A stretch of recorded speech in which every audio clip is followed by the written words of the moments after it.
தங்களையே பிராண்டா மாத்தி செல் பண்ற ஆர்டிஸ்டுங்க, dancers, musicians, cinema artist, TV serial artist, இப்ப யூடியூப்ல கான்டென்ட் போடுற இன்ஃபுளுசர்ஸ், அவங்க தங்களையே ஒரு பிராண்டா மாத்தி செல் பண்றாங்க. இவங்க எல்லாருமே இங்கயா பேசிக்கா உங்க அட்டென்ஷனை கிராப் பண்றதுக்காக முழு நேரம் வேலை செய்யறாங்க. அதே மாதிரி நீங்களும் மத்தவங்க அட்டென்ஷனை கிராப் பண்றதுக்காக முழு நேரம் வேலை செய்யறீங்க.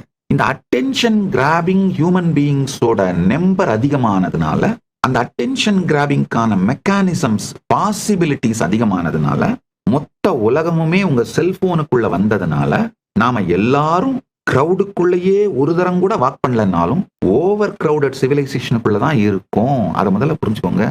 இல்ல சாமி, நான் திருப்பதிக்கே போனா கூட இந்த ஸ்பெஷல் தர்ஷன் டிக்கெட்ல போயிட்டு யாருமே என் மேல படாம போய் பெருமாளை பார்த்துட்டு வந்துருவேன். சாப்பிட போனா கூட 5 ஸ்டார் ஹோட்டல்ல போய் டேபிள் ரிசர்வ் பண்ணி அப்படியே போய் உட்காந்து சாப்பிட்டு வந்துருவேன். தங்கறதுக்கு போனாலும் ரிசார்ட்ல புக் பண்ணிட்டு அப்படியே போய் தங்கிட்டு வந்துருவேன். என் லைஃப்ல ஓவர் கிரௌட நான் பார்த்ததே இல்லை சாமி. கிரௌடு நமக்கு அலர்ஜி சாமி.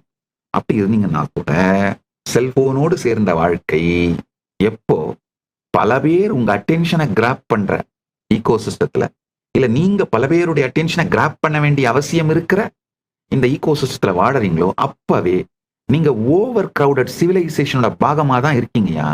நம்ம எல்லாரும் அதிக நேரம் வாழற சிட்டி எது தெரியுமா?